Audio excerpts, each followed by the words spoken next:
I wanted to take a minute to thank Dr. Mona Fahoum for being here. I am super excited. She is a pleasure to know and a pleasure to work with. So I'm thrilled that she is here today. And we are also going to pop up a little poll because we are curious to find out where, where everybody came to us from. We have about 70 people signed up today, so it's super exciting. And Chloe, I think we'll wait a little bit till we get more of the people rolling in till we do the poll. But in the meantime, I'd like to take a second to have Dr. Mona introduce herself and tell you a little bit more about her and what's coming up for her talk today. Hi, everyone. I love it that I recognize a number of names and faces on here. I'm Dr. Mona Fahoum. Everyone just calls me Dr. Mona, and I am a practicing naturopathic physician in Seattle and Arlington, just north of Seattle. I've been practicing for nearly 20 years now, which is starting to get a little scary to say. But I do a lot of primary care medicine, and that has very quickly morphed into a lot of women's health because women come to the doctor more, and a lot of perimenopause and PMS and PCOS and menopause and all of those other pieces, because that's just the age group we're all in or entering or very soon to enter. And I love doing it. So I love integrating the natural side of things as far as diet, nutrition, lifestyle with my full scope of practice in Washington State as a naturopath. So I can prescribe all the bioidentical hormones and I can use my botanical medicine training. So I get to mix and match all sorts of different things. And part of my role is also as someone on the medical team for Feminescence or Symphony Natural Health. So the makers of Maca Paws and Herbatonin and a few other products. So I have kind of a dual role of seeing patients, and then I help practitioners with how to use those products, and I help write articles, and we just published a big research article on melatonin through Symphony Natural Health. So you're going to hear all about all sorts of fun stuff, all about menopause and perimenopause, the lay of the land, and then how sleep impacts all of that, and then all the different things that you can do to help yourself, both from a circadian rhythm aspect and the hormonal aspect. So with that, I'll turn it back over to you. Nice. I'm so excited. Every time I do these, I learn more and more and more, and I am thrilled. Dr. Mona and I are kind of a dream team for this this phase of life that we find ourselves in, phases of life that we find ourselves, and together we can really assist in helping you feel your best. So without further ado, people are still filtering in. I think we'll pop the, we'll keep waiting on the poll for a little bit until we get more of our people in. But I am going to share my screen here and get started. Let's see, sorry about that. I always want that to go so seamlessly, right? And start from, of course, it's at the very end of my workshop, so I have to get all the way back to the front. Voila, here we are. So menopause and sleep and nutrition as well, and what you need to know. This is why we're here today. This is what we will be covering. And we have, again, if you have questions as this goes on, feel free to put those in the chat and we will get to them. We are monitoring the chat as we go, and we'll interrupt and get those questions answered. In a little bit, we will put the poll up there, but let's wait again. All right. So quick disclaimer, the contents of the talk is for informational purposes, right? Not a substitute for professional medical advice. And I got ahead of myself already. Can you believe that? And while we do play well with others, Dr. Mona and I, and we love to create a team together with your physician and to take the best care of you, we always, always, always recommend that you check with your regular medical practitioner. This presentation is based on our success over the years. They're recommendations only because everybody's body is different. I do want to back up a little bit. I want to ask you a question. So, how would life be if you went through menopause seamlessly with few to no bothersome symptoms? What if I told you that's possible, but there's no magic pill? It takes some time. Would you be willing to invest that time? I want to again thank everybody for coming. You don't have to suffer, is really my point. And the reason that Dr. Mona and I get really fired up about this kind of work is we don't want you to suffer. There is hormone replacement therapy is not your only option or idea to consider, and you're not stuck suffering. There's so much more that we can do. I'm going to keep looking down at my notes because there's so much to cover today. I always have robust notes and want to make sure I don't miss anything. Menopause symptoms and PMS, for that matter, are certainly common, but they don't have to be the norm. It's okay to not suffer, and you don't have to grin and bear it. Clients who have taken the time, clients that I've worked with, and this is, I'm sure, true for Dr. Mona too, taken the time to care for their bodies in the ways that we'll talk about over several cycles with natural supplements or not, regular targeted exercise and goals, and sometimes hormone replacement, those symptoms can really disappear. It's a true story. It's exciting work that we get to do. So by the end of my section here, you are going to have a good idea of why you want to care for your body with nutrition and exercise, not just because you should.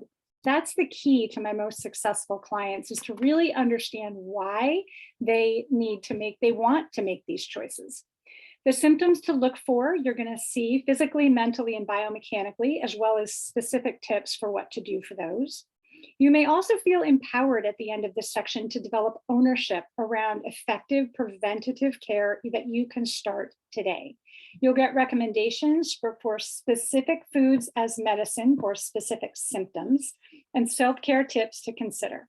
And when you stay till the end, because you're just attending today, I'm going to give you an easy path to get things started when you're interested in more nutrition and ongoing lifestyle support. So make sure that you have a pen and paper if you can, not if you're driving, but make sure you have a pen and paper to write these things down. We are going to give you as much as we possibly can. We're going to give you as much as we possibly can in this hour, knowing that each topic we cover could have their very own workshops of their very own, for sure. So we're going to do the best we can to give you as much as we can. We both get really excited to share, and we'll try hard not to go down this rabbit hole of details, but keep it simple. There's going to be a Q&A at the end where you could get involved if you've got more questions, but again, feel free to put it in the chat. You can also put information in the chat confidentially if you're uncomfortable. Just put it directly to one of our co-hosts. There's three of us. There's myself, Dr. Fahoum, and you'll see Chloe Otis. If you put those in there, that's just the three of us that work together, and we will make sure not to mention your name, and we will get that question answered. All right. So that is a little bit of the housekeeping. And somehow I jumped to slide number 19. So you're just going to have to bear with me. All right. Back to the disclaimer, a little bit about myself. So I am a nationally board certified health coach. That wasn't a thing even 10 years ago.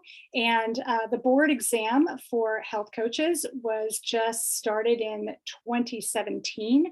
I sat for the exam in 2020, and it's an exploding field. When I sat for the exam, there were about 2,000 to 2,500 of us in the world.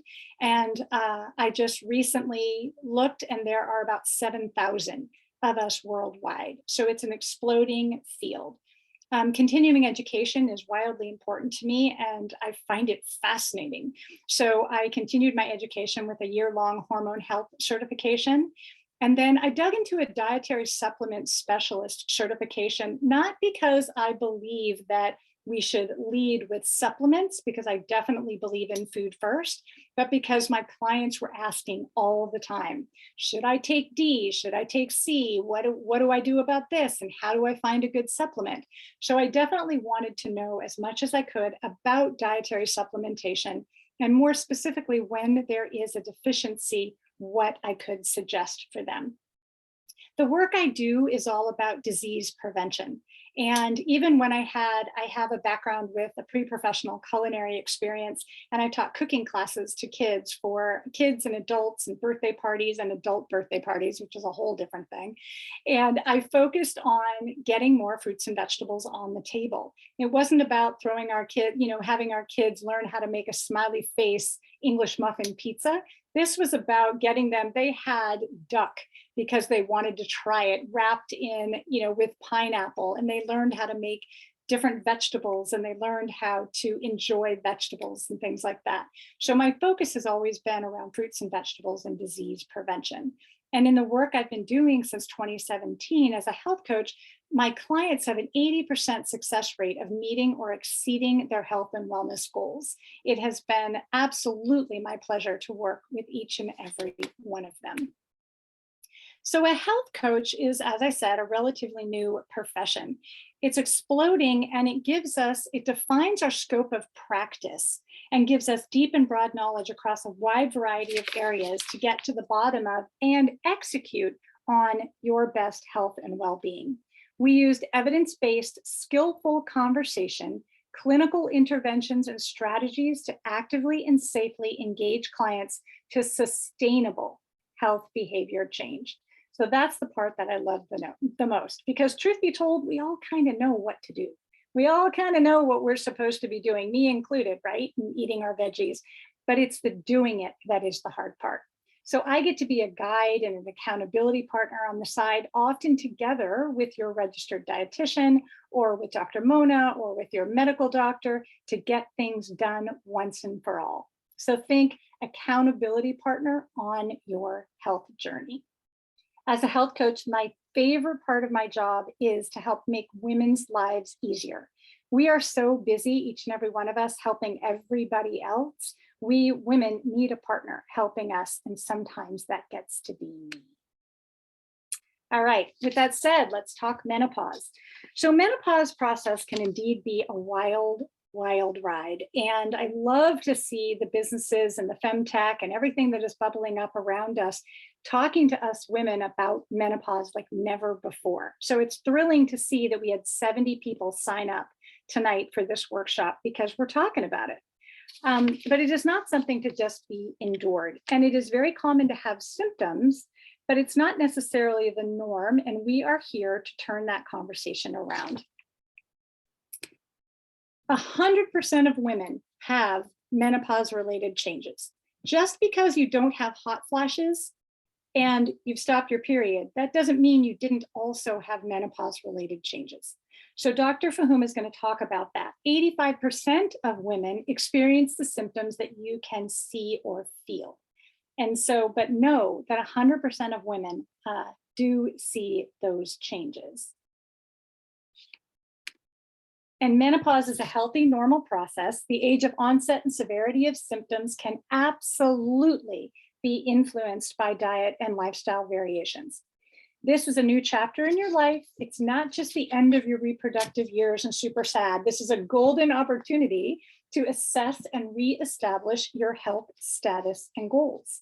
It's an exciting new chapter where things are just simply different than they were before. Because how many times have you heard, but I used to be able to drink 2-3 glasses of wine and I felt fine in the morning. These are different days, and that's okay.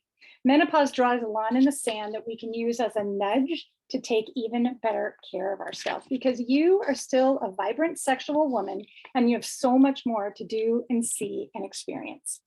The symptoms vary as much as the women themselves. So this is a partial list to be sure.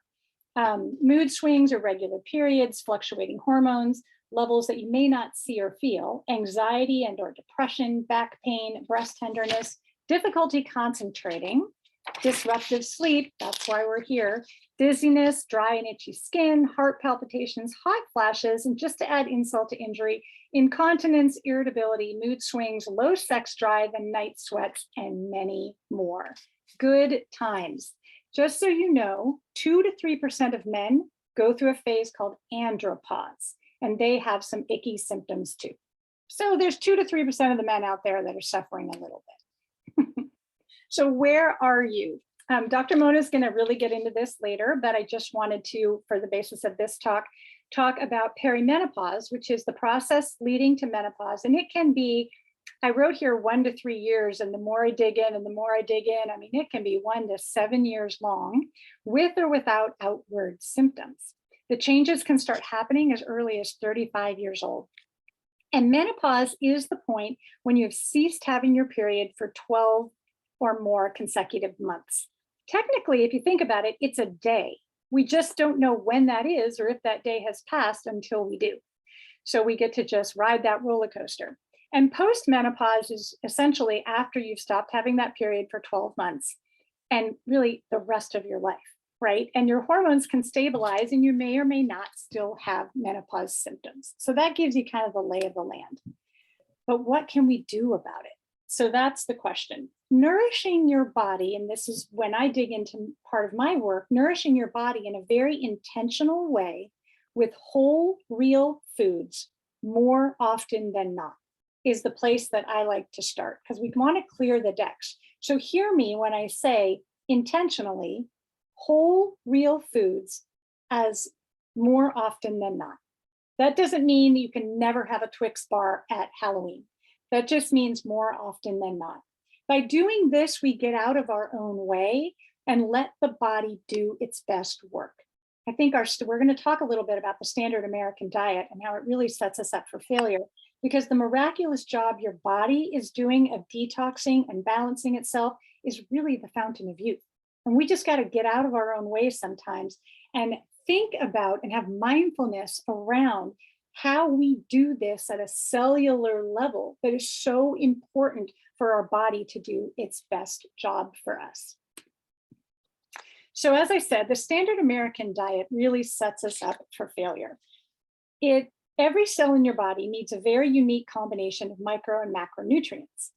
The diversity cannot be found very easily or often in our standard American diet, which, as you can see, stands for is SAD. And the American food system is not set up for health and well-being. It's set up to make money. They're not there thinking about you. We go out, it makes me mad because we go out into our days and have the simple understanding that the food and the food-like stuff that we buy and consume wouldn't be harmful to us. That's crazy talk.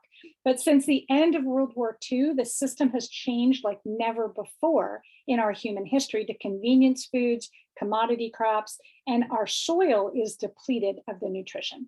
If it's not in the soil, it can't be in the plants and animals, and it can't be in us. So here's a question to ponder. How many food-like products are introduced yearly in this country?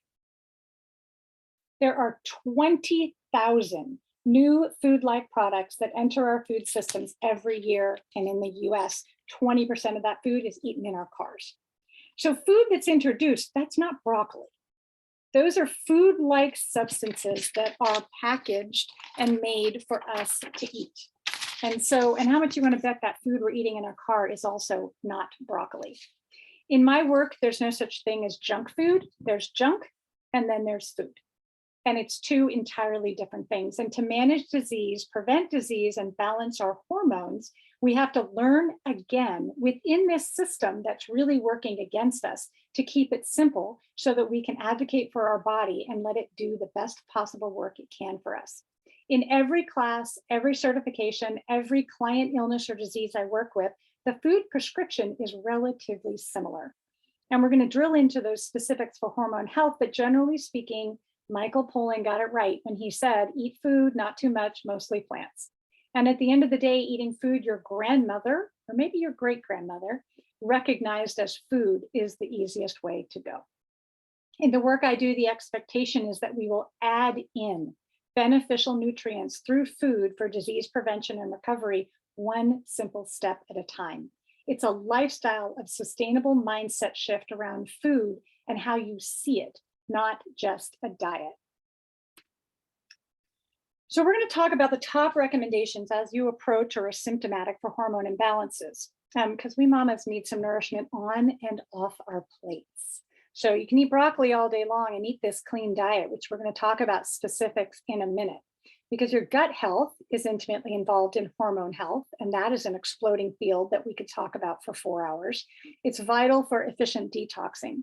Your body is doing this work every minute of every day. And we can make that job a little bit easier for our body, like I said, by eating this whole real food. And it will reward you with better balance, more energy, and for our purposes today, balanced hormones. Clean eating simply means, I mean, there's magazines, there's shows about it. It's not complicated. It's simply eating as close to the natural source as possible while avoiding packaging with long ingredients lists. So that's all clean eating is, and we'll dig into what that means in a minute. And then managing your stress. So I really find it, and Dr. Mona, I've heard it when she's worked with me, when I've talked about other clients, like, what's their stress level? Because it's a killer and it really bubbles up. It constantly is an issue, especially here in this neck of the woods. When we are in that low level state of stress, it really matters for your hormone health and for your sleep for sure. So Dr. Mona will dig into that. The domino effect of this, that mild flight or fight response that we find ourselves in, even with that person who cuts us off in traffic or those people that drive like sharks on the freeway, internally it lets our hormones loose to deal with the danger that we think we are in. And our bodies were never meant to do that chronically.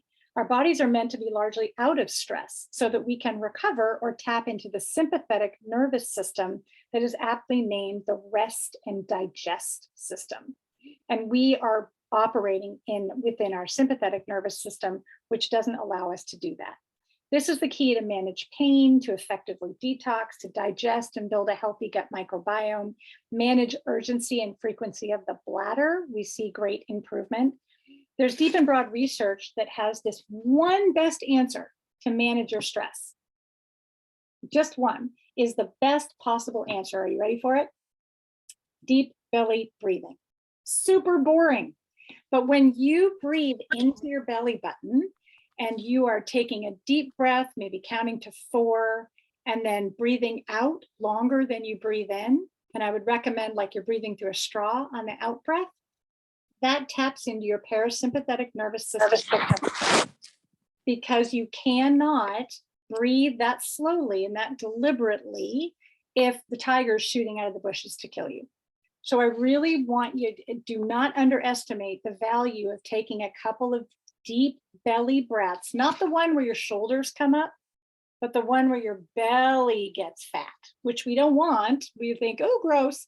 But I want you to put your hand on your belly. I want you to breathe in, make your belly big, and then breathe out and pull your belly back in. That's going to be the thing that actually physically touches your vagus nerve to tap into your parasympathetic nervous system to tell you you are okay, which is what I did as all of you were bubbling in here and I saw how many people were signed up.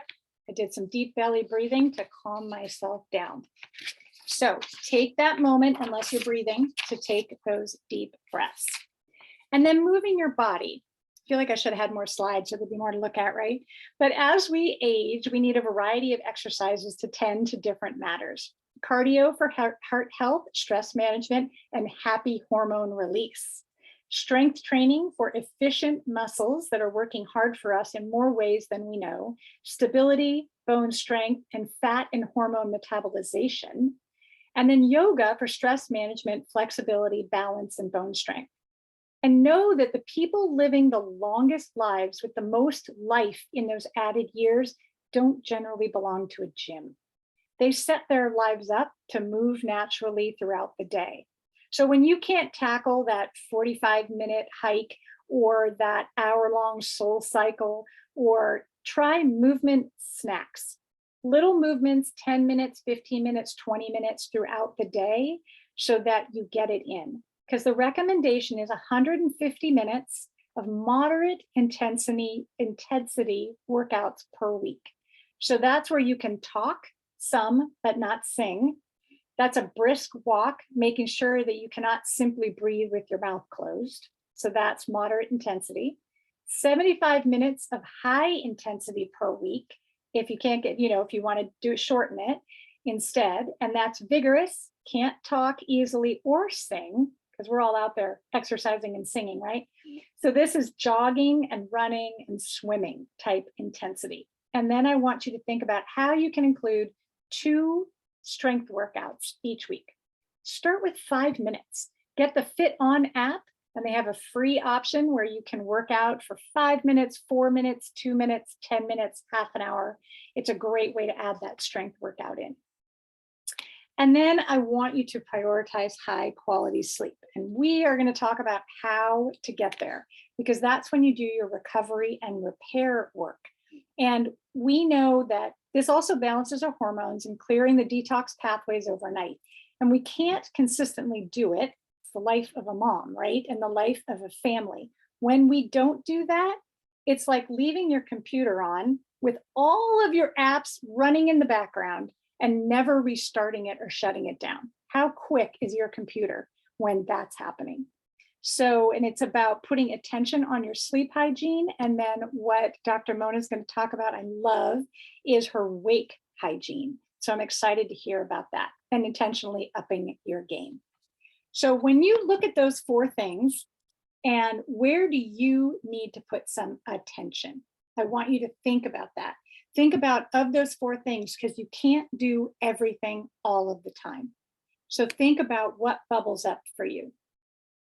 And then I want to give you a quick success story. I worked with a woman who was 54 years old, had some stubborn weight gain, hot flashes during the day, and night sweats like crazy. She was super moody, had dry skin inside and out, irritable, and she found that she could cry at everything. It's been that way I mean, I can cry at everything for the last 20 years, but she was having a really tough time. 4 months of clean eating, deep breathing, consistent variety of exercise, multivitamins, including the Menopause supplement, which I'm a big fan. Her outward symptoms were gone. She felt like $1,000,000, but here's the rub. She then went back to the way that she had behaved before, because she felt great, right? So she had wine and she ate what she ate and she did her thing. And guess what happened? She went back to feeling the way she felt before. But now she knows and she can make a choice and she stays on track, and it can be done. Just know that we saw improvements on the hot flashes and night sweats pretty quickly, and which I attribute to the Menopause actually. But then 0 change on the rest for about 40 days. It took time, and it takes a cycle at least for many to get things in the right direction. All right, so why eat clean? I want to talk about the reason that I want you to eat clean, and this gets to the why. I want you to picture this. The liver is at the heart of balancing our hormones. And I could talk about this wonderful of organs for hours alone. I always think if I could take it out and like take care of it and clean it and put it back, I would, but we can't. And we cannot 5-day juice fast our way out of 360 days of bad lifestyle and food choices. But we can eat for efficient detoxification, healthier stress response, and to help us get a great night's sleep and alleviate those hormone imbalances and menopause symptoms. Because as I mentioned with that successful client, right, it can be done. So what are you supposed to be eating? These are my top 4 suggestions that I want you to start with. When approaching menopause and really at the root of any disease prevention campaign, this is where I want you to start. I want you to eat your veggies. You heard it a million times and that's super boring, but what I want you to focus on is your cruciferous veggies. There's a partial list here. There are more than that: turnips and bok choy and radishes and curly kale and rutabaga and Savoy cabbage, Romanesco broccoli. But I want you to focus on cruciferous vegetables because those are going to help with estrogen balance, joint pain, and they have a unique nutrient profile for osteoporosis protection as well. So I want you to add those to your list. You can Google it up and get that list of cruciferous vegetables and figure out how you can add those in frequently. I want you to not only get protein in regularly and throughout the day, but I want you to think about where your protein comes from. Remember the story about it's not in your soil, it can't be in your body. So if you think about feeding a cow GMO corn and grain confined in a feedlot as the equivalent of you eating cake and donuts all day in front of the TV, how healthy do you think that cow is, right? So we want happy animals because they have an altered amino acid profile and their nutritional profile is very different when you have a happy animal or a happy plant for that matter. Happy plant proteins growing in robust living soil have a different nutritional profile as well, and they feed us robustly at a cellular level. And so clean proteins include grass-fed meats, wild-caught fish, pasture-raised poultry, pastured and organic eggs, organic veggies, lentils, and beans. Some farmed fish are better than others these days. I encourage you to check out the Seafood Watch from the Monterey Bay Aquarium to find your best options. Fiber. So fiber is you find in your whole grains, fruits, and veggies, and it is the biggest deficit in the Western world.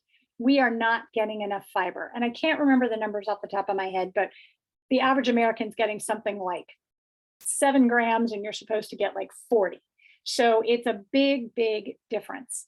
I want you to think of whole grains, fruits, and veggies as your body's scrubbers. I want you to think about them going in and their ability to remove all the unwanted business in there.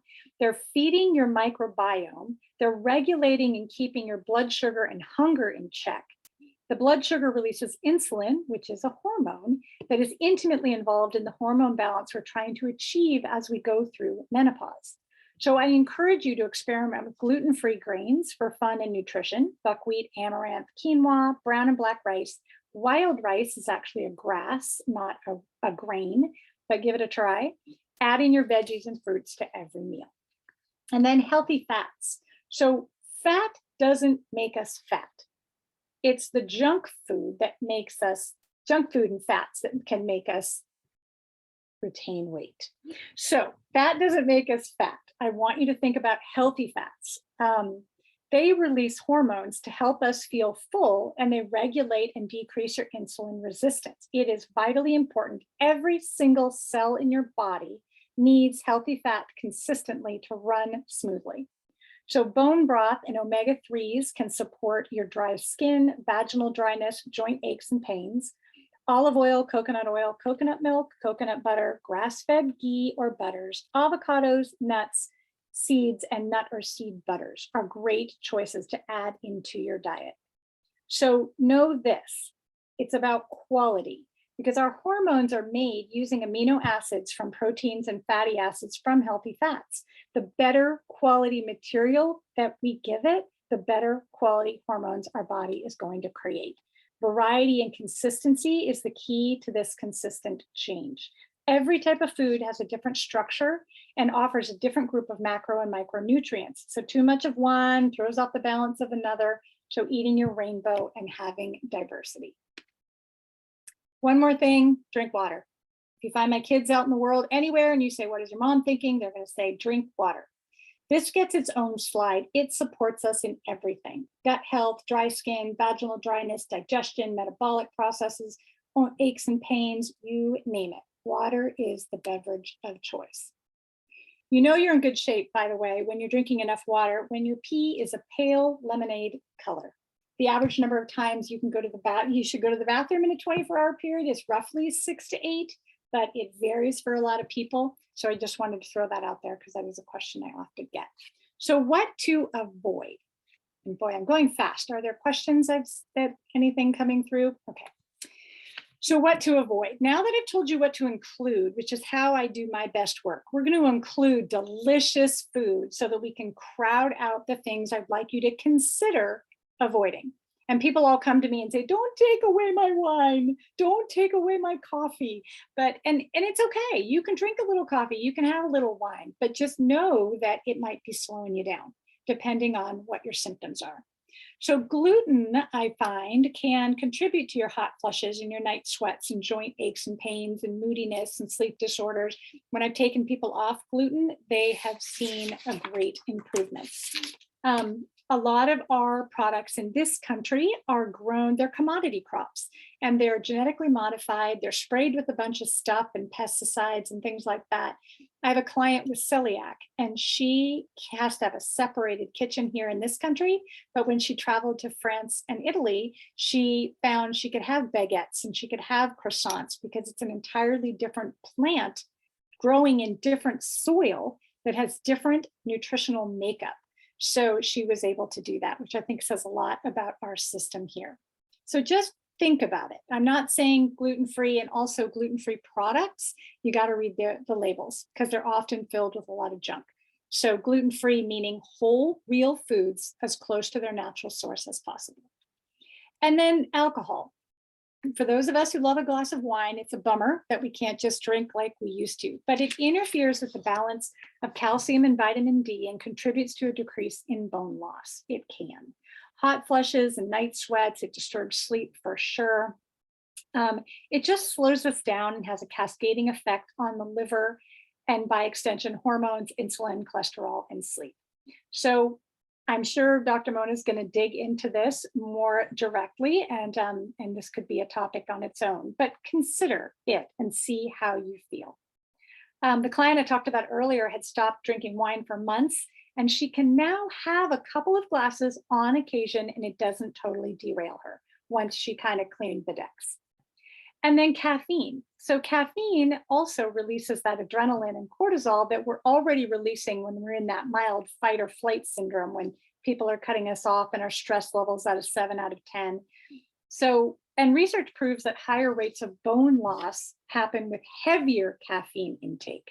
So a cup of joe in the morning, maybe two, not the end of the world.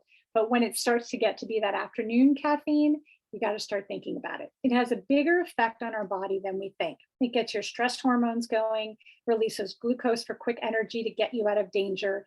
It ups the insulin hormone level to take care and carry the extra glucose out.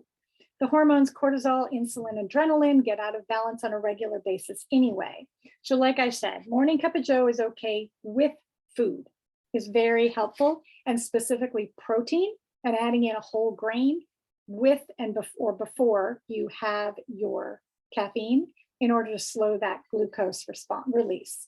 You could also switch to green tea, which has 3 times less caffeine and incredible antioxidant benefits. You get some nutrition bang for your buck. All right. So, and then crowding out added sugars. Your protein bar, your whole wheat pasta with tomato sauce for dinner, you could, if you're not paying attention, have 50 grams of added sugars in what sounded like a very healthy day. And then your muffin that you're having that has a very healthy halo around it, right? Even if they put little pumpkin seeds and they tell you that it's got bran in it, that can have 39 grams of added sugars in it each day. So that's why we want to crowd it out, because it's in absolutely everything. All right. So what's next? I'm going to wrap up those cautions, and I want to recap for just a second. When you heard these things, and as I was rattling off so many different ideas, what bubbled up for you? What was the most important? What do you know that you would like to add in? Because we really want to start with one. You can't do it all of the time, but I want you to note where you could start. The supplements that we'll talk more about with Dr. Mona, the maca supplement, vitamin D and vitamin B complex is one you'll want to consider, especially when there's a deficiency. And then I'm a big fan of magnesium bisglycinate, and Dr. Mona will talk about that as well. And so, but remember, this is your journey, and you get to decide how you're going to go through it. So this is me. You guys know how to contact me, and that you bought the tickets through Eventbrite. I can be found at michelledewolf.com. And there is a program that I start people on that is a 14-day whole food reset program that's just $49 that lives on my website. And it starts you off with clean whole foods as close to their natural source as possible, some supplements if you decide you have that option. And I'm going to give everybody that came today a coupon for 35% off the supplements if that's something you want to do by using the code Michelle35. So I would love to see you all book a consultation or jump on that program so you can get started. And then Chloe, while we're switching slides, would you like to post that poll so we can find out where everybody came from? Be able to see it now. Thank you.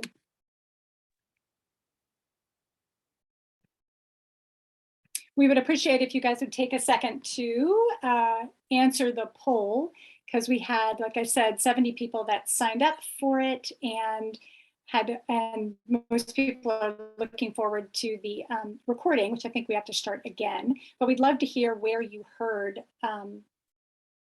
about this. If you could just check the box, that would be great. Thank you, thank you, thank you. I appreciate it. Great.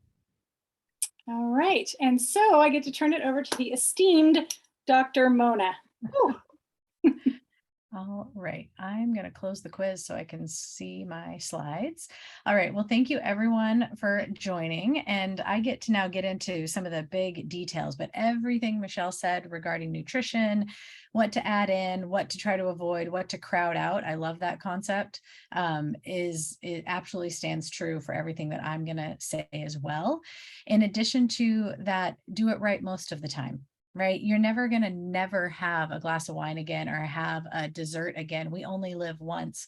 But my rule is like 80-20 or 90-10, right? A 90-10 would be ideal. But it's if you're doing it right most of the time, it's okay if you're having these other pieces in there. And stress doesn't help anybody. Stress just adds to that fight or flight. Guilt adds to it. It's not useful. So let's just get rid of it. So we're going to talk about menopause and sleep. And I popped up again. There we go. I had to just say, dang it, Goldilocks, because it is a little bit like Goldilocks and the Three Bears with sleep. It's like the bed can't be too hard. It can't be too soft. You can't have it too hot. You can't have it too cold. That's what it feels like in the middle of menopause, especially around sleep, but so many other things as well. So, whoops, I'm not trying to edit my slides. All right, so what is menopause? Michelle spoke to some of this already. Medically, it's not having a cycle for 1 year, but really what does that mean? Because 100% of women are going through menopause. The changes are happening in the body, whether or not you experience the symptoms, and the consequences of menopause and that drop in hormones is very real, and it's still happening silently in there. And so we have to address that so that we have long-term health. We are living longer than ever. Menopause is now completely midlife, right? 52 is the average age. Some women go in as early as 40, which is considered premature ovarian failure or premature menopause. Many women, it's their late 40s, 52 is the average. And I've got a couple of patients who are 58 and still having their periods, which is like, ugh, I mean, they're over it. But at the same time, the longer you keep your period, honestly, the longer you have your estrogen, progesterone, and all these are working for you. So it's not a bad thing. It can be annoying because you're over it, but it's really great to keep those cycles around as long as possible. But 52 is the average. And really what menopause is your ovaries retiring. They're like, we're done. We've worked hard. Every month we've popped out an egg. Every month we've had a period, and we're going to stop working now. And that's okay. And as Michelle said, this is really, it doesn't have to be a negative.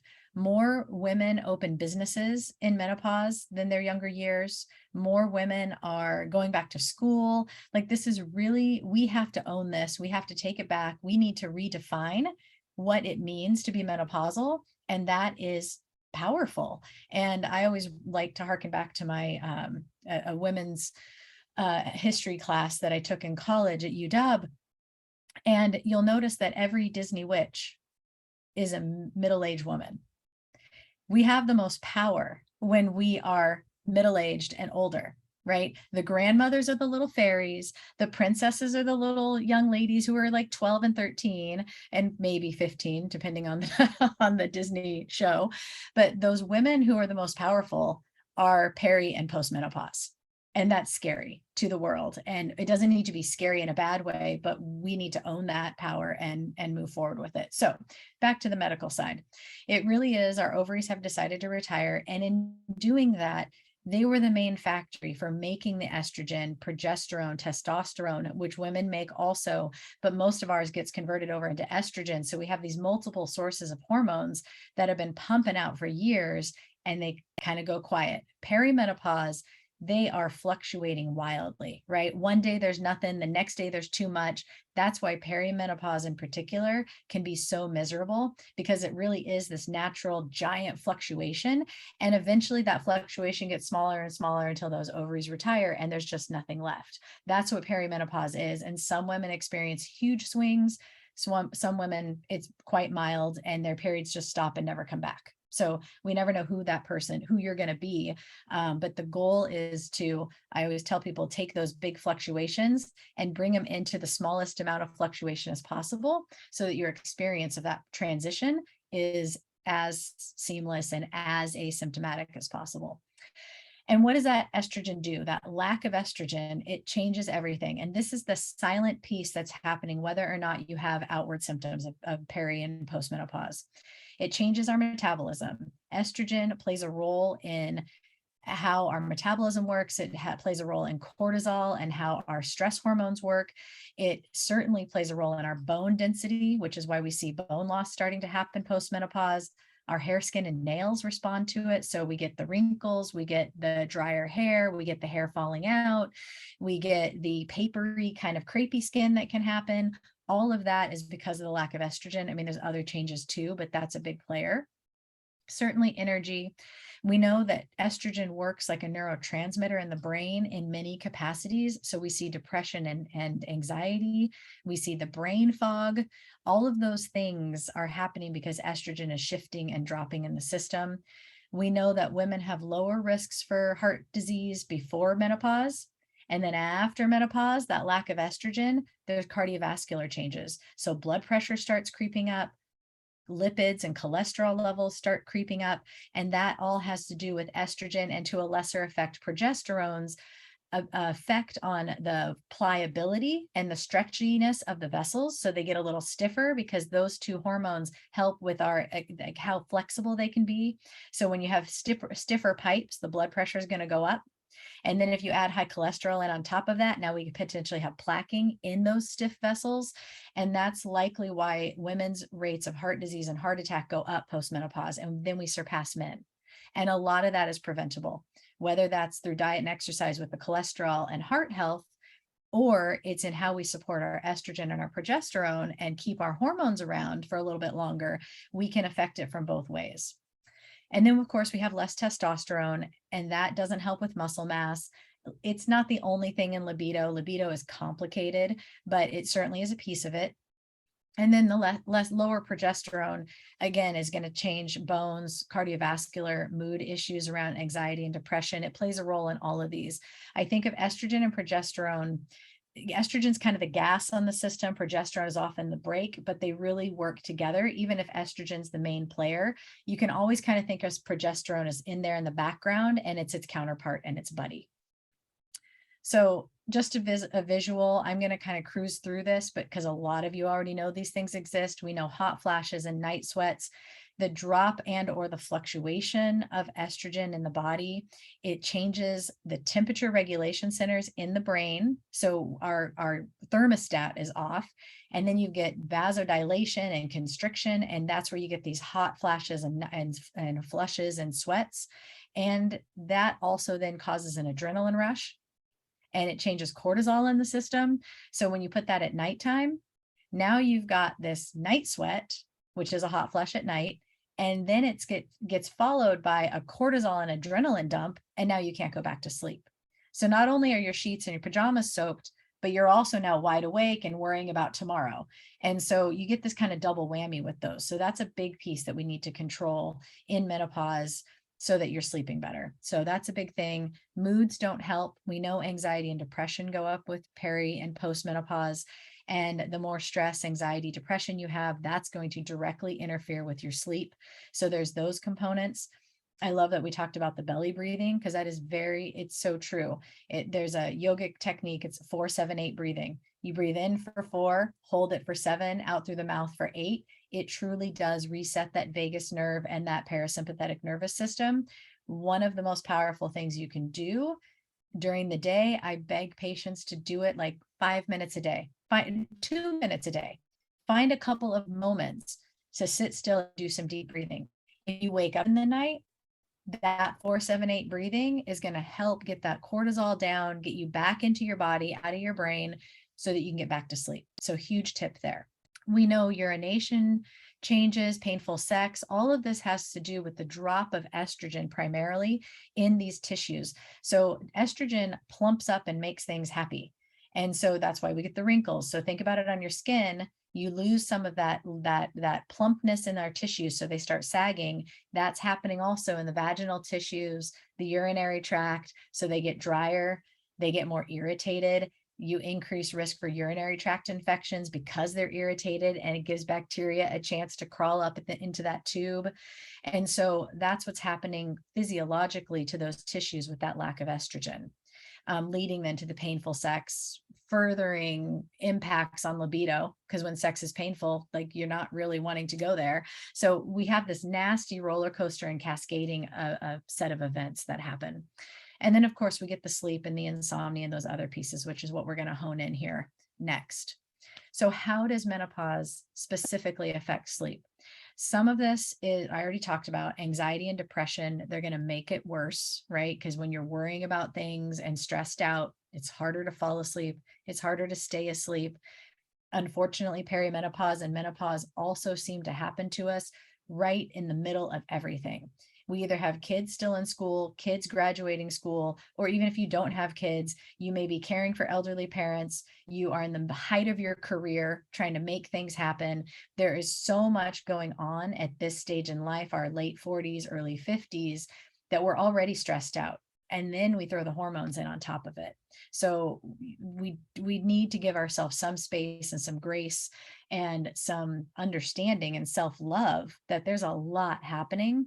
So whatever we can do to control the things that we can, like what we're putting in our body nutritionally, doing some 4-7-8 breathing, putting our oxygen mask on before we're helping everybody else, that is going to specifically help manage menopause symptoms and sleep issues. So another take home, but biochemically, we also have changes happening.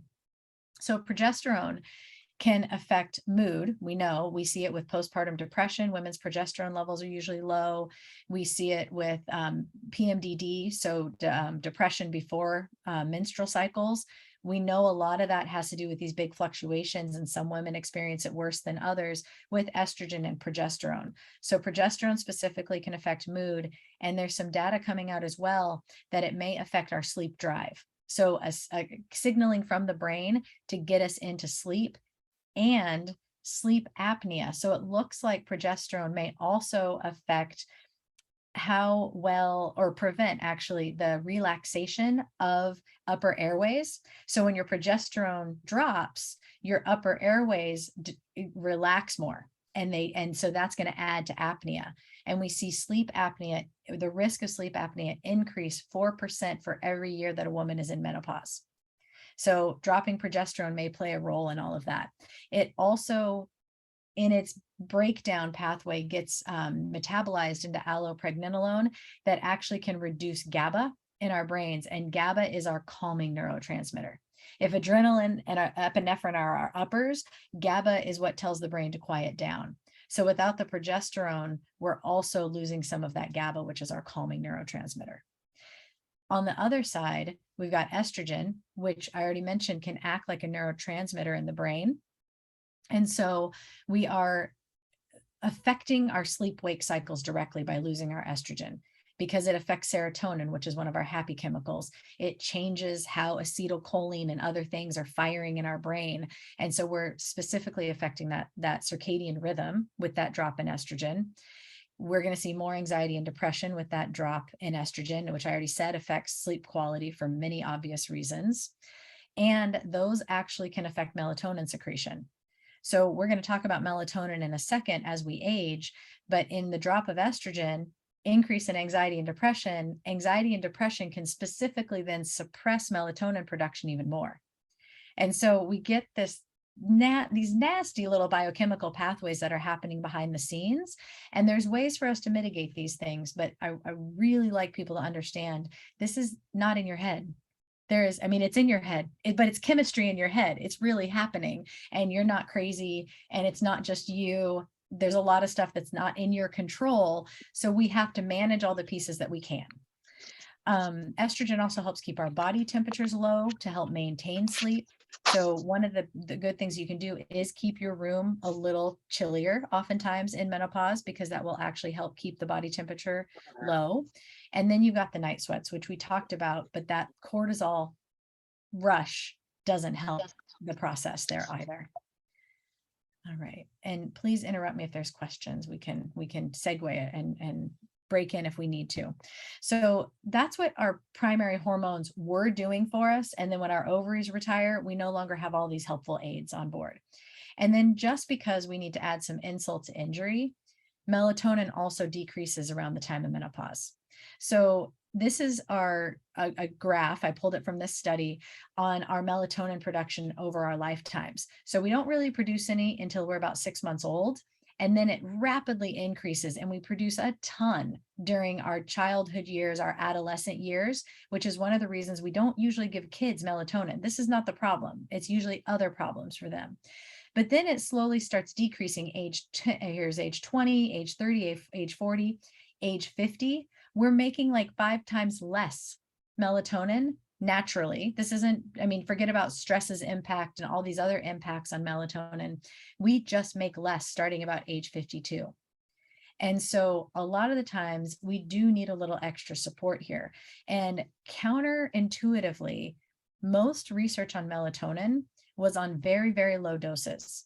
Our culture, we love more must be better. So people are taking 5 milligrams and 10 milligrams. And I mean, in cancer, yes, we use 20 and 30 and 40 milligrams because there is some data on that for cancer patients. But generally speaking, too much melatonin wakes people up in the middle of the night, or you get super groggy in the morning. This is not a more is better kind of situation.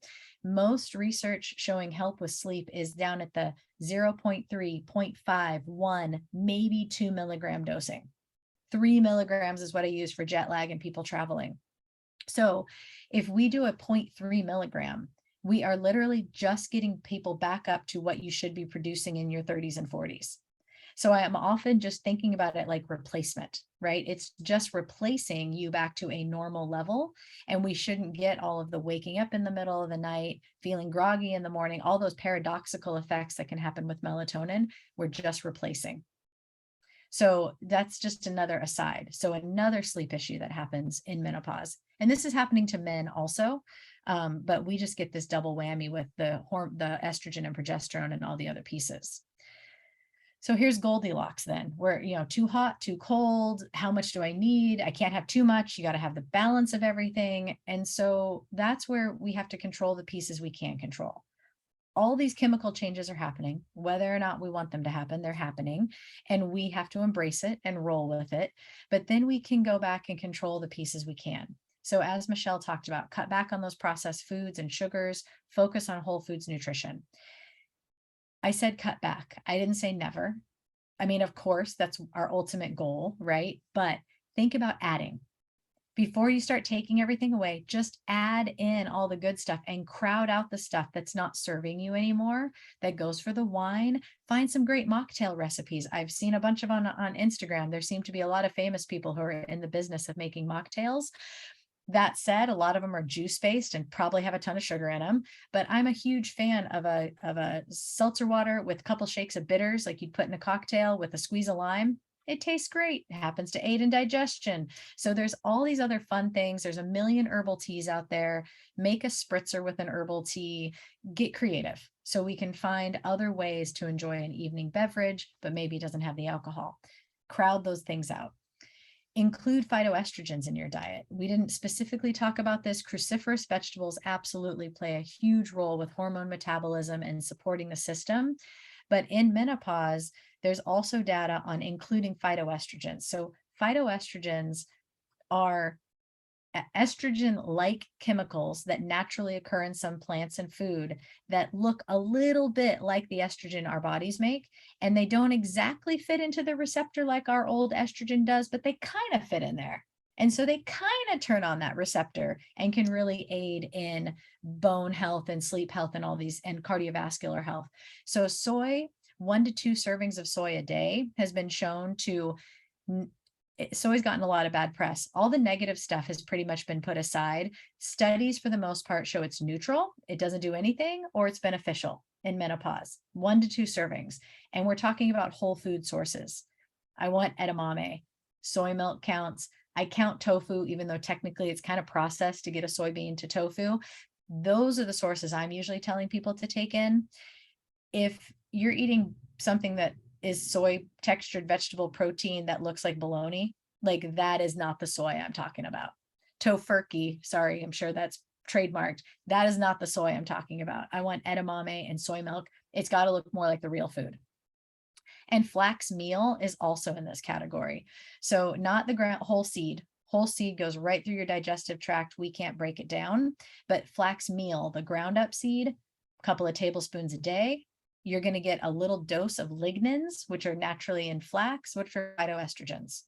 You do need to not get this from the bulk section because that's been exposed to light and oxygen. And so all the good medicinal qualities I'm looking for in the flax are gone. But if you're getting dark package bags like Barlean's or Spectrum or Bob's Red Mill, something in a dark package, those companies in particular pack it with nitrogen. They're protecting it from light, they're protecting it from air. And so you're going to get the good medicinal qualities. Throw it in a little yogurt, applesauce, whatever, and down the hatch it goes in a smoothie. But you can't leave the smoothie sitting around for too long because it'll turn a little gelatinous on you with that flax in there. Of course, your hydration and movement are going to help. And then we get into our herbal supports. So there's some data on black cohosh, neutral and or beneficial. So that can help. I find black cohosh is like a 50-50. Some women, it helps. It's great. They love it. It's wonderful. And a bunch of women, it doesn't do anything. So it's worth a go. But it's like a 50-50 chance. There's some extracts of rhubarb that can be quite helpful.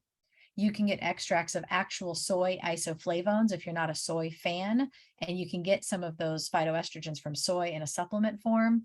And then, of course, the feminescence, which the trade name for menopausal women is Menopause, but it's a blend of maca root, which is specific for postmenopausal women, because there's lots of different types of maca, and some are good for men, and some are only good for adrenals, and some are great for younger women in balancing estrogen. But when you're postmenopausal, we need the types that are going to actually help increase estrogen.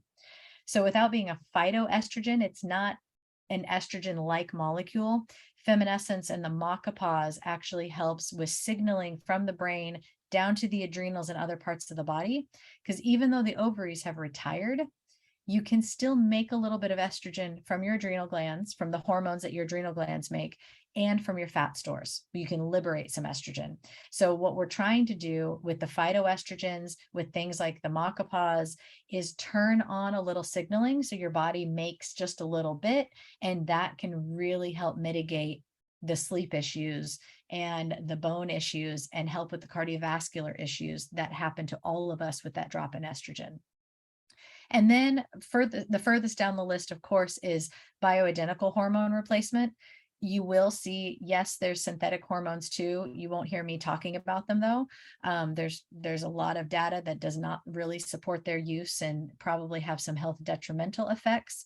And so I'm always focusing on bioidentical hormone replacement, whether that's oral estrogen, estrogen patches, estrogen creams. There's lots of different options there. It's not an option for everybody, but they can be godsends for many women, and especially something like adding progesterone, which helps with mood, which is the body's relaxer. So it helps people go to sleep and stop the night sweats. There are a lot of benefits mixed in here, and there's no right or wrong answer. That's the other huge thing. What works for one gal is not going to work for the next gal. You can try something, and if it works, great. And if it doesn't, we stop that and we change courses. Like, right, no stress is allowed, no guilt about you did this and I don't like hormones. Like, you just do what works, because in the end you want to feel good and we want to mitigate risk. And it sounds like there's some questions. Yeah, Mona, we had one good question here. Can the estrogen producing herbs be used for those who might be prone to blood clots? Yes, because they are nothing. I remind people about this. Same thing with the feminescence or any of those phytoestrogens. What you're going to do with herbs or your phytoestrogen foods like soy and flax, they cannot even compete with the level if you are on hormone replacement or on a birth control pill. They're just magnitudes difference. So when I say that we're going to increase estrogen a little bit in the system, I truly mean a little bit. You're nowhere near the levels like doing hormone replacement or a birth control pill or a patch or any of that kind of stuff. So to that point, do you have a recommendation for people who can't do the estrogen because of that that blood clotting gene that we can all get now through 23andMe and find out about? Do you have again, I agree with you that everybody's body is different. So we don't know and we've got to try things. But where would you start someone who can't go that route but is having physical discomfort? Sure. Certainly all the diet, exercise, hydration, all of those things are going to help out tremendously.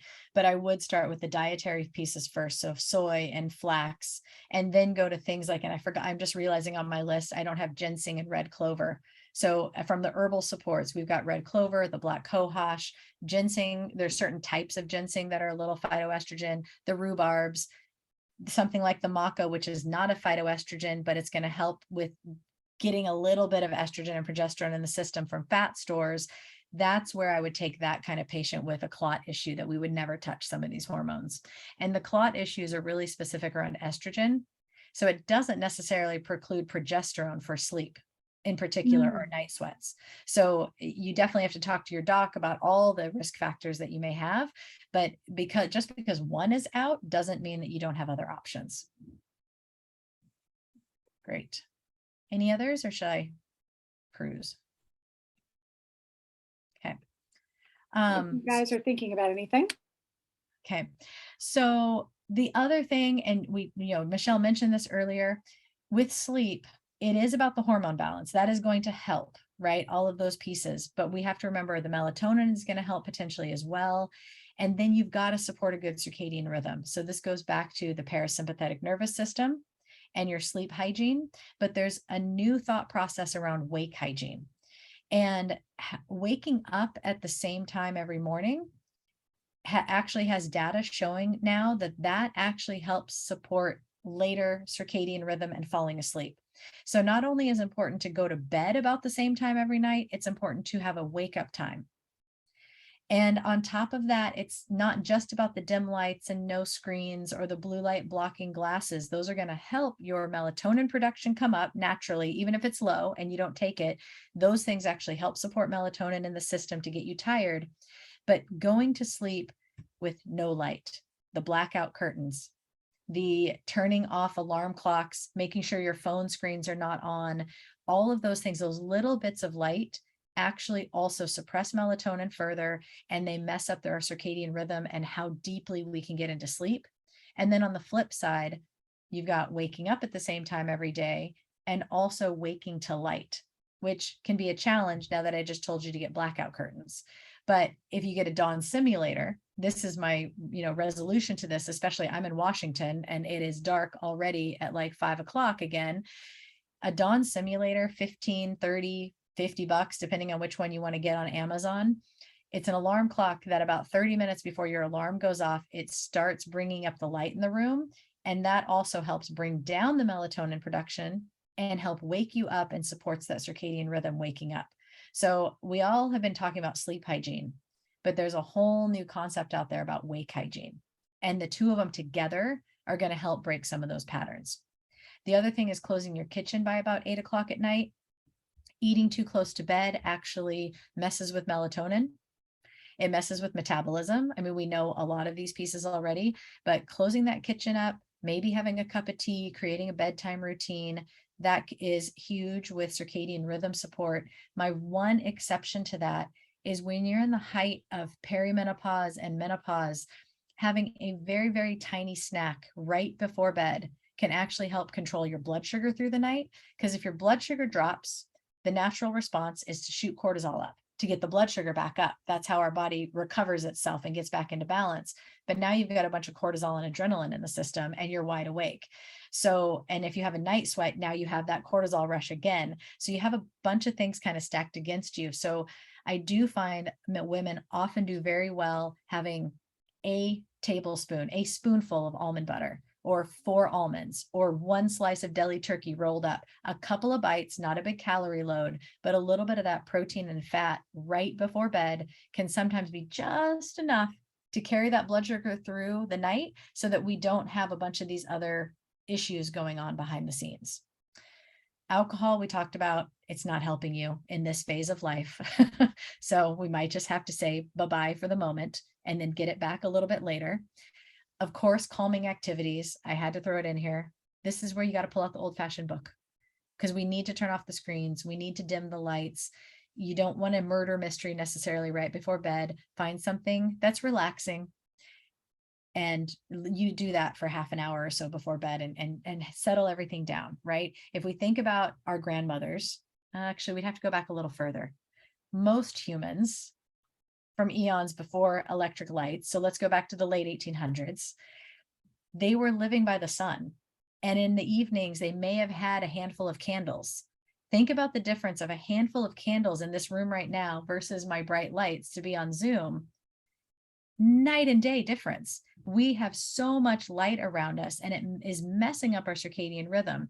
So while we're not going to go back to those days of no electricity and 2 candles in our bedroom, that concept of dimming the lights, of bringing everything down, the sun went down, all I can do is read a book, do something non-electric.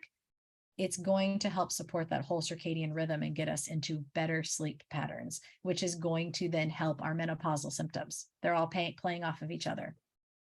The ultra dark room, wake to light. And then if you need to, you support melatonin a little bit with that physiologic dose, that 0.3 milligrams just brings you back up to normal when you were 30 or so. And I like the Herbatonin, of course. Yes, I work for the company, but there's a reason I work for the company. I love the products. And the Herbatonin is a plant-based melatonin versus a synthetic made in the lab melatonin. And we have some new data out about that is showing that the plant-based, being in the plant matrix, basically makes it a slow release, which has benefits to carry people through the night. And you've got all these other antioxidants in there, because botanicals and plants are not a single molecule. So you've got zeaxanthin and lutein and all these other little antioxidants that are working with the melatonin. So that's naturally in the rice and alfalfa where they concentrate it from. And that has a larger benefit than just that singular molecule of a synthetic melatonin. So that's one of the reasons I like it. And because you wanted to know so much about melatonin, I just had to throw it in here. I doubt if you want to read 37 pages all about melatonin, but we did just publish this paper. It's very exciting. The journal Nutrients just published it like 2 weeks ago. And myself and the rest of the people on my medical team at Symphony compiled a huge research article on all things melatonin, because it's not just about sleep, but that's all we're talking about it for this evening anyway. And so with that, I'll wrap up because I want to leave some time for questions. We're like right there, bumping up against question time. I'm on Instagram and Facebook, so please join me there. That's my clinic website, Meridian Medicine in Seattle. And then if you need to reach me through the company, that's my Symphony email. So I can't see patients who aren't in Washington, because that's just not how medical laws work. But if you're using the Feminescence products or the Herbatonin, anything by Symphony, we offer short free consults around how to use the products for people. So I am allowed to consult there, can't diagnose or treat, can't evaluate your labs, but I can at least answer questions around how to use the product. So with that, I'll stop my share and let's have some questions and conversation. And sorry, I talk really fast. So like I did too. So much information. And while you guys are thinking about what those questions might be, I also want to challenge you to think about, of all the things that Dr. Mona said, and of all the things that I talked about, there are things that as you're listening through, you think, oh, that's what I need to do. That's the step I need to take. That's the answer I was looking for. That's where I want to start, because you can't do all of these things tomorrow. And so where I want to challenge you to think about through all of this hour-long talk, what bubbled up for you? What piece do you want to start at? Because as Dr. Mona said, you've got to try some things out, and you're going to try some things on and they're not going to work. And then you're going to try some other things on and they're going to be amazing. So think to yourself, where will I start? And how can I get started? And so with that in mind, what questions do you have to help you all get started? There's got to be somebody out there with questions. And while you're thinking, I'm just going to add in there, but remember, this is for the rest of your life. And by having these low hormone levels, the heart disease risk, the dementia risk, the bone loss, those things are perpetual. So we need long-term changes. And to Michelle's point, then start with 1 or 2 things, because we need sustainable change. And if you try to do everything tomorrow, it's not sustainable. Right. These have to be long-term habits that you're creating. So picking one or two things and say, you know what, the next 3 months, this is what I'm focusing on. Right. And then move on to the next one. You're going to be far more successful in making long-term changes. Right. And that's, I mean, that's how Dr. Mona and I work best together. When I'm working with clients and they're trying to figure it out, your first step might just be to get a water bottle. It can just, you're not drinking enough water. I've had clients who that was the first thing they did, and they showed up 2 weeks later and they'd never felt better. And all they did was drink water on a regular basis. And that's where we started. And then we started looking at little part, just breakfast, right? Then she started skipping her afternoon caffeine. And then her sleep started to improve. And then other symptoms started to improve. So where will you start? And what questions do you have to help you get started?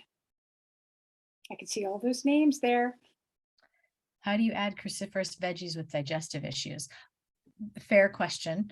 If you have certain digestive issues like SIBO and things like that, may not be the first place we're going to start, because you do have to sometimes clean up the gut, clean up those gut microbes, work on the digestion of those cruciferous veggies first. So like if it was SIBO and low FODMAP, for example, like you can have broccoli tops, but not the stems. You can do the bok choy, but you just can't do the cabbage. So there are still cruciferous veggies on that list that are low FODMAP, for example, with SIBO, but it's not going to be all of them. So yes, with certain health conditions, we're going to have to do creative things. The other thing we can do is if we are up against the wall with the SIBO or with low FODMAP or something and some dietary restrictions, there's supplemental forms of some of this stuff. And so it just so happens, for example, like the maca paws. Maca is in the brassica family. And in this concentrated little capsule, we get a huge amount of the glucosinolates, which is the chemical that we're looking for in those cruciferous vegetables, but in a tiny little capsule. And so there are creative ways to get around some of the digestive pieces if we need to. Mm-hmm. And over time, the hope is that as you're cleaning up your diet and making those changes and adding in water and sleep and all those things are happening, your digestive system will improve and it won't be as big. If that's the hope, right? When we do this work, and that it will improve over time. Yep. Any other questions? I would love to see all of your faces, but I understand. Yeah. Oh, look, you guys. Love that. Oh, look at all these lovely people. Look at all these lovely faces. And yes, and someone else came in with just different things when you've got POTS or you've got autonomic nervous system issues that are also at play. That just complicates this picture. And so tonight was certainly not to minimize any of those other, we couldn't even get into some of those conversations. EDS is another one if you have Ehlers-Danlos. So there are all these other complicating factors. Going back to the foundations of health is always going to be a good starting point. And foundations of health is a naturopathic term. It's one of our tenets of our medicine of diet, nutrition, those foundations of health. Those are going to start building that platform. Like you said, clear the decks, Michelle. We clean the decks, we simplify wherever we can simplify. And then, yes, we're going to have to take some very individualized pieces for certain people. And that's where I would probably, as a doc, not be afraid to pull in something like hormone replacement, because we may be limited on some of the foods. We may be limited on some of the herbs that people tolerate. And so just replacing the estrogen and progesterone in the system may be the most effective, least invasive thing that we could do to bring people back up to that level. So the question I have here, that I'm glad that you're a label reader and to realize that there is sugar in absolutely everything and cannot stop eating it. And you get lethargic and shaky, and how can I get off of sugar? So that is not an easy question. It's a process. I've done it myself and I've done it with clients over time. And we really start with the low hanging fruit. We start with ways that you can, where I had someone who was drinking, 7 Coca-Colas a day, and they never wanted to give them up, but we got them to 6, and then we got them to 5, and they started feeling better. And so we wiped that out. And then we looked at the margaritas they were drinking on Friday nights, and those had all the sugar, and we moved them to a skinny margarita, right? So I'm meeting them where they're at and trying to reduce the sugar load. Change out, if ketchup is your favorite condiment, change that and just get ketchup with no sugar in it. If you look at the top 10 things you eat most often, because we all kind of eat similar things, look at those top list of things that you eat more often and see if any of those you can replace with a substitute that doesn't have the added sugar. And so that's a good place to start. And then the other thing is by adding in bitter flavored foods. So the bitter greens and what else can you think of, Mona? I'm blanking I on mean, bitters. arugula, Oh, artichoke, yeah. a radicchio. This is where I also love the bitters as a mocktail. I mean, Oh, that some of right. you are my patients, and you've probably heard me say it before, but doing a couple shakes of Angostura bitters, which is technically it's gentian root tincture. It is a herbal tincture historically for those cocktails. Throwing in a little bit of seltzer water, it turns on digestive juices. It turns on breaking down all those foods that are coming in, and bitter foods have kind of disappeared from our modern diet. Right. And they're one of the things that can help us curb that sweet craving when we add in that bitter profile. So you want to inch up on it. What I tell people who are really, really having a problem, and with the capital letters I see in the chat, I think sugar can be a problem. You want to sneak up on it, and you want to look at those things you do most often and see if you can reduce it by 1. See if you can reduce it by 2. Make a plan for yourself, because you're a grown adult. If you want to drink Coke, you can drink Coke if you want. But you'll find that as you start reducing it and you start feeling better, the next thing you know, you come flying in and you think, I don't need it. I don't like it. It's way too sweet. And who knew? And so inch up on it as best you can and pick your biggest kryptonite and see if you can just tuck in the edges is the way I think of it, around trying to do it, and cut yourself a break. Because Yep. it's going to take some time, and it's not. And people think, well, if I have to give up sugar, it's forever. And like Mona said earlier, it's not forever. You're going to have birthday cake if that's your thing. You're going to have that again in the future. You'll have another glass of wine, but in the meantime, you can have this delicious cocktail, which I'm very excited to make now, and as an alternative, or you can have 1 glass of wine and one of those other cocktails. Exactly. I always, dilution is the solution. We said it in college, I and like that. it still stands. If you want to have that, that second cup of coffee in the morning, then chase it with a big glass of water. If you're going to have a glass of wine in the evening, chase it with a big glass of water, right? Because you will then help dilute that alcohol, the sugar, the effect on the system, partially because you're hydrating, and you're just, it's not the end all be all. Not having it is obviously the better choice, but that is one way to start reducing it. If you're going to have a glass of wine, half a glass of water, start pairing them together, and then eventually you'll reduce all of it. That's right. That's right. And that's the work I get to do as a coach, is to help people practice it and then come back 2 weeks later. And then we talk about what worked and what didn't. And then we set the next thing in motion. And I'm there to keep track of it. And Dr. Mona's there to help us with those complicated questions where there is a digestive issue or there is a chronic illness and things like that, that we need to be much more specific. There's a question here about not having a lack of discipline to go to the gym. How do I move more without joining a gym or a club? And so you should know, and I've said this a million times, that the healthiest people with the best health in those years don't belong to the gym. The blue zones that you may or may not have read about, those people are all over the world, and they don't necessarily belong to the gym. They work movement into their lives. So I do want you to do strength training, and that can be for many people as we age. That's carrying groceries. That's going up and down stairs. That's lifting and moving things in your house. And movement is parking further away, is taking a hike. It's all of those things that we have to keep up, because if we don't move it, we'll lose it. So don't think that you have to be a gym rat and you've got to get all the gear and you got to go there every day. And if you want to do that, and that's great. But if you don't, it's not a must have. You can have hand weights in your bedroom that you do a couple of exercises with. You can get the Fit On app is one of my favorites because it's free and it's easy and they've got quick workouts and they'll do it with weights, they'll do it with body weight, and you can do 10 minutes. You can do 5 minutes. You can do 5 minutes 3 times a day. I gave you the recommendations of 150 moderate intensity or 75 minutes of high intensity in a week, and that's fine, but you can split that up any way that you want. And it doesn't ever have to be to go to the gym if you don't want it to be. Yeah, I've also tricked myself. Like yeah, I'm sure many of you, I would hope you've seen Frankie and Grace on Netflix. I Yeah. used to have a rule with myself, like I could only watch that if I was doing something. Right. Love And so I that. find a show that I really want to watch, and if that's only a half hour or 20-minute show, and I have to get on the elliptical that you see behind me, or I have to get on the rower, or I have to do push-ups and sit-ups and squats. And I mean, it's a little bit of discipline, but it was one way to trick myself into doing 30 minutes because I wanted to watch the next episode. Yeah. And so I'd watch one episode a day and get it done, because I don't love getting on the elliptical either.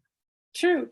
And that, you make a deal with yourself, and that can help with that self-motivation. We do have someone in the chat, Anne had said, getting a dog helps, makes you walk twice a day, rain or shine. So true. So true. Because everybody thought the kids would walk the dog, but that wasn't going to happen. The bitter recommendation, honestly, the Angostura, the old school yellow cap paper wrap bottle, they don't add sugar and stuff to it. I mean, there's a couple of the colorings that I don't love, but that one is the best one. There's a lot of new bitters out because it's new. It's a new like hip thing to put in cocktails. A lot of them have added sugar. And Can so you go put old that in the school. chat? Will you put Yeah. that one in the chat so that Yeah. we know how to spell it? Other thing that I'll put in the chat as well is Gaia Herbs. Some of you may know them. Gaia Herbs makes a bitter called Sweetish Bitters. It's a little sweet, but not from sugar. And that is something also that you can get to improve digestion. And that's going to be at most health food stores or Amazon. Angostura Bitters is the one that's your old school cocktail mixer. It's gentian root tincture. I'm so excited to get that. Yeah, gentian root is an extremely bitter herb. And you do a spark like a tonic water. And not even tonic, because that has sugar. Just that has sugar. like a LaCroix or whatever, bubble water. That's what my kids call it, is bubble water. Yeah. A couple of splashes of your Angostura bitters, a squeeze of lime. You got a great little mocktail. My mouth is watering. It's also what I drank when I was pregnant, when I didn't want anyone to know, because it looks like a vodka tonic. Oh my gosh, that's so funny. Oh, I've got to remember that. That's great. So we have just 2 more minutes, and we want to be mindful of your time, and that wraps up our 7:30 if there's any other questions. But know that we're here for you. You know how to contact us both. I'm michelledewolf.com, which is super easy. I would love to see you guys check out if you're looking for an easy next best step, the 14-day reset program that lives on my website. You can set your own start date. It's all about whole, real food. I've done it myself because sometimes I need to reset my own habits, and it is successful. You can do it with supplements. You can do it without supplements. You can replace meals with a smoothie, or you can just eat meals. There's lots of ways that you can do it because I really want it to work for you. So it's a DIY kind of thing, but I'm there for you to answer all of your questions. And then, and I would love for you guys to get involved if you're interested for that next step. And thank you all so much for coming. This has been a pleasure. Thanks, everybody.